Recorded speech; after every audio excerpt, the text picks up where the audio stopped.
knocked out a big trip today. Here's a little teaser of the views at the pass. Well, it's a touch after 7. Got first light kind of coming over the valley. We go throw another log on the fire and get the cabin nice and warm before I leave, and go warm up the bike and get the show on the road. Pretty sweet to be able to leave on a trip this caliber straight from the cabin. Breaking trail at this point.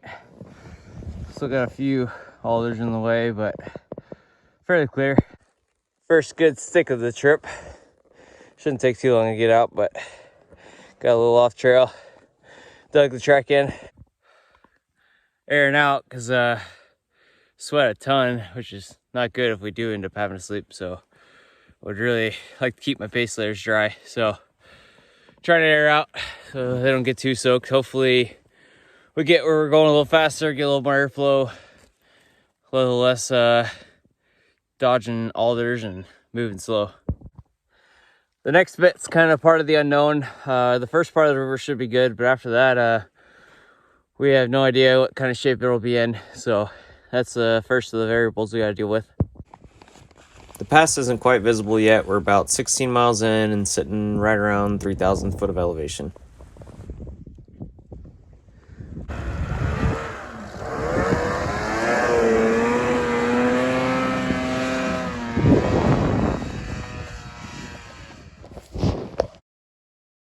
This story repeated itself about 3 times in this zone. The snow is pretty bottomless here.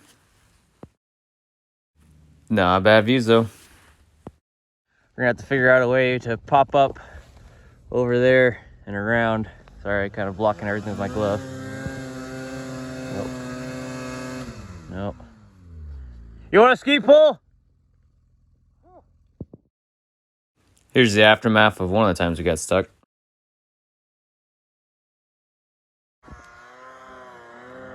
Guess he's coming up this way after all.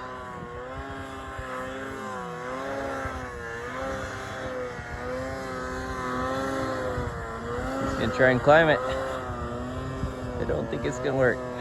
Maybe though.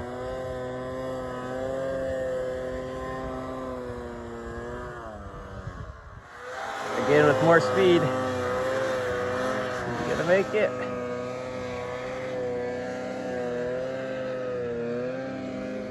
Come on, little tundra. I guess he's gonna keep pushing it higher and higher. Even though the Timbersled was lighter than the tundra, I did my fair share of digging as well. Pretty freaking beautiful. The pass is, let's see if I can point to it. I got mitts on, so kind of right underneath my mitt there. Can't really point because it's all in, oh, can't separate my fingers, but should getting closer. Let's see. Crazy to see a wolverine track here. Wow, it is beautiful. Trying to go up there, I just got stuck. Well, I couldn't climb anymore and I couldn't quite turn it downhill, so I had to roll it to get it going, but take another crack at it. Heading up to give a shot at the pass. We got one steep bit here on the left, I'll show you. We'll see how good the snow is. We've been stuck several times, so hoping we can use some of this Avi debris. Uh-oh, he's already slowing down. There we go. You can see the pass, they're trying to make it up now. Nope, he's turning down already.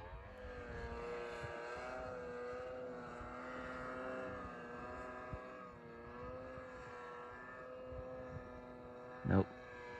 Oh, maybe. Side hilling. Just working the up track up. Pretty soft powder.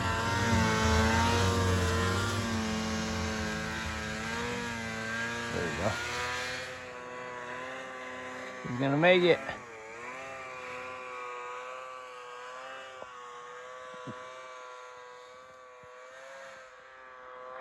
Oh wow, going right up that.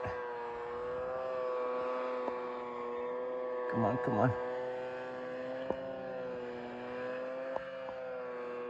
Yeah! Just made it, so time for me to go meet him. Maybe we'll make it to Talkeetna, we'll see. Made it to the top of the pass. It's pretty freaking sweet up here.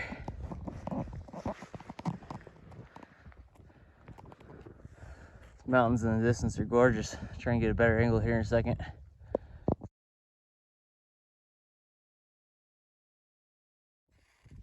Wow.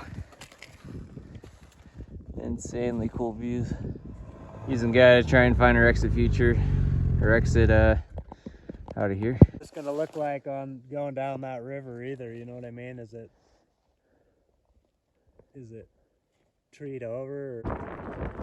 We tried several different options to get down onto the glacier and around. All of them involved a pretty committing drop down in that would basically we could not climb back out of. So we ended up deciding to turn. We weren't 100% confident in exactly where we were going, and we didn't want to drop in and get stuck and not have any other options.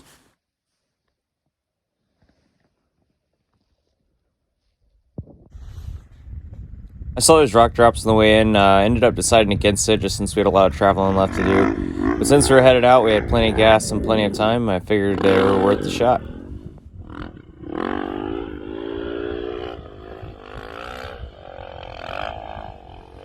Spent some time making a quick ramp for the way back up since our original crossing collapsed, but it wasn't good enough. Back to the creek. That means we got about 7 miles back to home, so we're getting there. It's about a little after 5. We left a little after 7, so just shy of 10 hours round trip.